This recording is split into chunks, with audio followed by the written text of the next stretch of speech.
यतिखेर हेर्दै हुनुहुन्छ त्रिशुली खबर टिभी। 24 घण्टा ताजा खबरको लागि हाम्रो च्यानललाई सब्स्क्राइब गर्नुहोला, नजिक रहेको बेल आइकन दबाई हामीसँग जोडिनुहोला। एकाएक प्रेम आलेको अर्को स्ट्रिङ अपरेसन। पशुपतिको धर्मशालामा एउटै कोठाको झण्डै 7000 शुल्क। पशुपतिपछि जनकपुरको धर्मशाला पनि होटल बनाइदिए।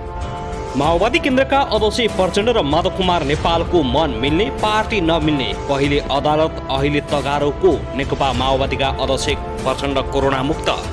प्रधान न्यायाधीश चोलेन्द्र शमशेर विरुद्धको ऋण दर्ता गर्न सर्वोच्च अदालतद्वारा अस्वीकार। सर्वोच्च अदालतका न्यायाधीश र मुख्य रजिस्ट्रार सहित 2 दर्जन भन्दा बढीमा कोरोना संक्रमण पुष्टि।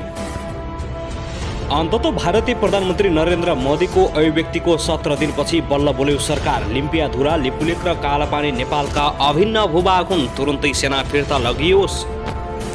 वर्षौंदेखि नेपाली भूमि छेडेर चीन जोड्ने सडक भारतले बनाउँदा एक शब्द पनि किन बोल्न सक्दैनन् त देउबा। यस्तो छ भित्री साँठगाँठ। पशुपतिको धर्मशालामा एउटै कोठाको झण्डै 7000 शुल्क लिएपछि आले भाइ आक्रोश।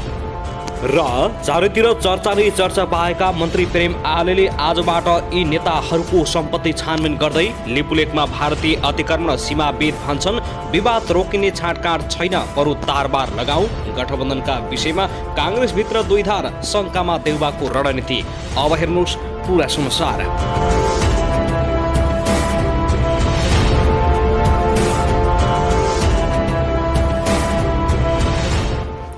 दर्शकबिन नमस्कार, तपाईलाई हार्दिक स्वागत छ हाम्रो च्यानल त्रिशुली खबर टिभीमा।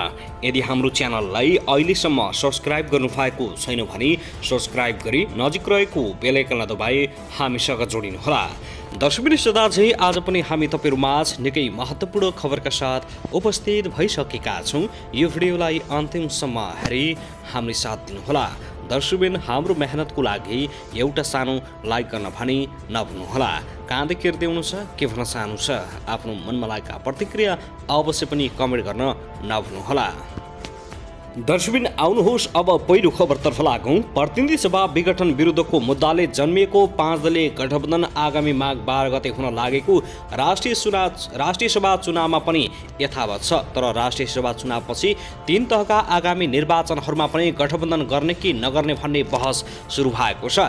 मुख्य गरी सत्ता गठबन्धनको प्रमुख दल नेपाली काङ्ग्रेसभित्र स्थानीय प्रदेश हुँदै सङ्घीय निर्वाचनमा गठबन्धन गरेर जाने कि एक्लै प्रतिस्पर्धा गर्ने भन्नेमा विवाद देखिएको छ। गठबन्धनको नेतृत्व गरिरहेको पार्टी सभापति शेरबहादुर देउबा र उनीपछि नेताहरू आगामी निर्वाचनहरूमा पनि गठबन्धन कायम राख्न चाहेका छन्। तर सभापतिमा पराजित नेता शेखर कोइराला र उनीपछि नेताहरू काङ्ग्रेस एक्लैले प्रतिस्पर्धा गर्नुपर्ने अडानमा रहेका छन्। प्रधानमन्त्री समेत रहेका सभापति देउबापछि वर्तमान राजनीतिक स्थिति कुनै एउटा पार्टीले मात्रै सङ्घीय र प्रदेशमा बहुमत ल्याउन नसक्ने निर्वाचन प्रणालीका कारण गठबन्धनलाई निरन्तरता दिने पक्षमा उभिएका छन्। कुनै न कुनै दलसँग मिलेर आफू सबैभन्दा ठूलो दल बन्ने, त्यसको नेतृत्व गरी सङ्घ र प्रदेशमा आफ्नै नेतृत्वको सरकार बनाउने दाउमा देउबा रहेका छन्। तर पार्टीभित्र संस्थापन इतर पक्षको नेतृत्व गरिरहेका कोइराला पछि एक पदाधिकारी तथा केन्द्रीय सदस्य मुलुकको राजनीतिमा काङ्ग्रेस बाहेक अर्को कुनै वैकल्पिक लोकतान्त्रिक शक्ति नभएकाले परिणाम जे आए पनि आफ्नै सामर्थ्यमा चुनाव लड्नुपर्ने धारणा राखिरहेका छन्। नेपालका वाम शक्तिहरूको लोकतन्त्रको वैकल्पिक विचार सुरक्षित रहेकाले अर्को राजनीतिक पर्दाप्रणको लागि उनीहरूको भर्याङ किन बन्ने भन्ने उनीहरूको तर्क रहेको छ। गठबन्धनबारे काङ्ग्रेसभित्रको पछिल्लो विवाद रणनीतिक नभएको राजनीति शास्त्रका प्राध्यापक पुरुषोत्तम दाहालले टिप्पणी गरेका छन्। दर्शकबिन त्यसगरी नेकपा एमालेका उपमहासचिव प्रदीप कुमार गेवालले बहुला कुकुर पानी हेरेर तर्से जस्तै अपवित्र गठबन्धनको सरकार चुनावको नामै सुनेर तर्सिरहेको टिप्पणी गरेका छन्। हाइड्रोफोबिया रोग लागे जस्तै 5 दलीय गठबन्धनको सरकारलाई चुनाव फोबिया रोग लागेको उनले जिक्र गरेका हुन्। रौतहटको कटहरिया स्थित नेकपा एमालेको 9औं जिल्ला अधिवेशनको उद्घाटन समारोहलाई आइतबार सम्बोधन गर्दै गेवालले 5 वर्ष सरकार चलाउने सहमतिमा माओवादी पार्टीसँग एकता भएको भए पनि मात्र 2 वर्ष पनि प्रचण्डले ओली नेतृत्वको सरकार ढाल्न विभिन्न षड्यन्त्रमा लागेको आरोप लगाएका छन्। नेकपा एमालेको स्थिर सरकार देख्न नचाहने शक्तिले प्रचण्ड र माधव नेपाललाई कठपुतली बनाएर ओली नेतृत्वको सरकार ढाल्न लगाएर प्रधानमन्त्री शेरबहादुर देउबाको पछि घुमाइरहेको पनि उनले उल्लेख गरेका छन्। नेकपा विभाजनमा प्रभु शाह, रामबहादुर थापा बादल, टोपबहादुर रायमाझी जस्ता होनहार नेताहरूले नेकपा एमाले रोजेपछि प्रचण्डलाई ठूलो धक्का लागेको उनको भनाइ छ।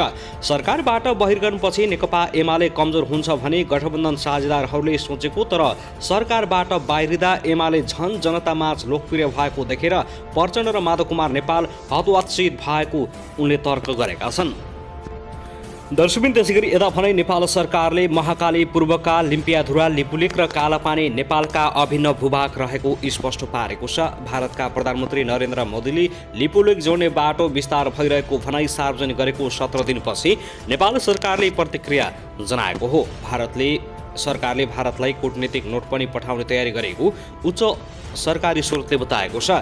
सरकारका प्रवक्ता एवं सञ्चार तथा सूचना प्रविधि मन्त्री ज्ञानेन्द्र बहादुर कार्कीले भारतलाई एकपछि सडक निर्माण तथा विस्तार रोक्न आग्रह गर्दै आएको समेत स्पष्टीकरण दिएका छन्। सत्तारूढ काङ्ग्रेस तथा प्रतिपक्षी एमाले सहित सबै दलले भारतद्वारा लिपुलेक जोड्ने सडक विस्तारको विरोध गरिरहेका बेला सरकारले आइतबार आधिकारिक धारणा सार्वजनिक गरेको हो। 3 बुँदे धारणामा सरकारले भारतसँग कूटनीतिक माध्यमबाट सीमा समस्या समाधान गर्न सरकार प्रतिबद्ध रहेको पनि जनाएको छ। भारतले अस्ति शनिबार विज्ञप्ति जारी गरी विद्यमान कूटनीतिक संयन्त्रमा सीमाका विषयमा छलफल हुनुपर्ने धारणा सार्वजनिक गरेको थियो। महाकाली नदी पूर्वका लिम्पियाधुरा, लिपुलेक र कालापानी नेपालको अभिन्न भूभाग हो भन्ने तथ्यमा नेपाल सरकार दृढ र स्पष्ट छ।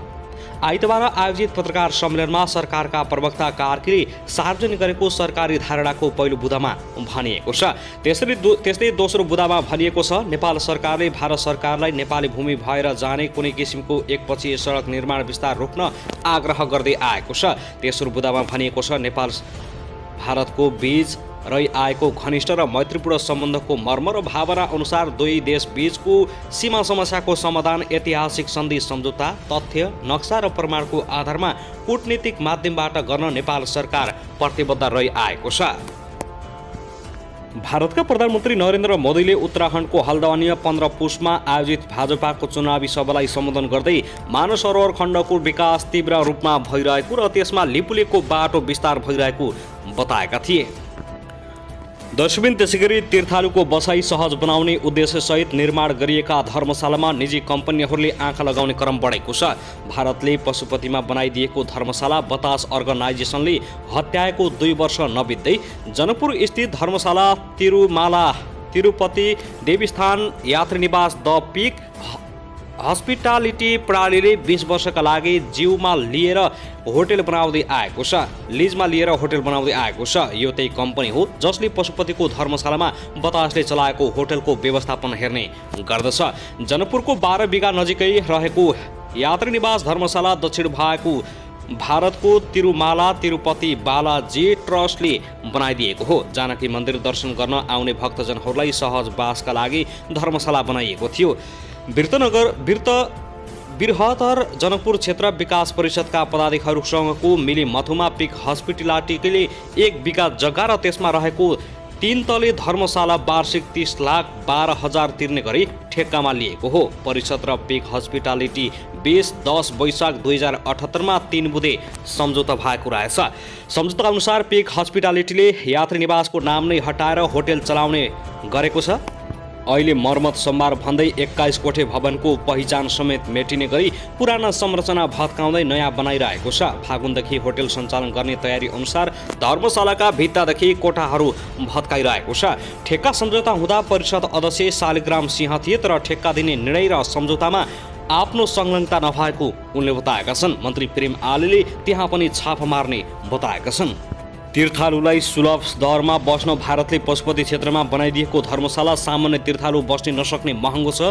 बतास अर्गनाइजेसनले भाडामा लिएर होटल चलाइरहेको यो धर्मशालामा एउटै कोठाको मूल्य खाना बाहेक नै झन्डै 7,000 सम्म तोकिएको छ। भारतले 24 करोड अनुदानमा बनाइदिएको धर्मशालालाई पशुपति क्षेत्र विकास कोषले होटल चलाउने गरी बतास अर्गनाइजेसनलाई ठेक्कामा दिएको थियो। वार्षिक 1 करोड 5 लाख भ्याट बाहेकको न्यून दरमा ठेक्कामा पाएको बतासले धर्मशालाको भित्री संरचना तोडफोड गरेर विलासी होटल बनाएको छ। होटल व्यवस्थापन तथा पर्यटन तालिम केन्द्रले धर्मशालामा बस्ने तीर्थालुसँग प्रतिरात न्यूनतम 350 रुपियाँदेखि अधिकतम 2900 रुपियाँ लिन सिफारिस गरेको थियो, तर बतासले दोब्बरभन्दा बढीसम्म त्यहाँको किराया उठाएको छ। दैनिक एक रातको मात्रै 7000 भन्दा बढी तोकिएको छ।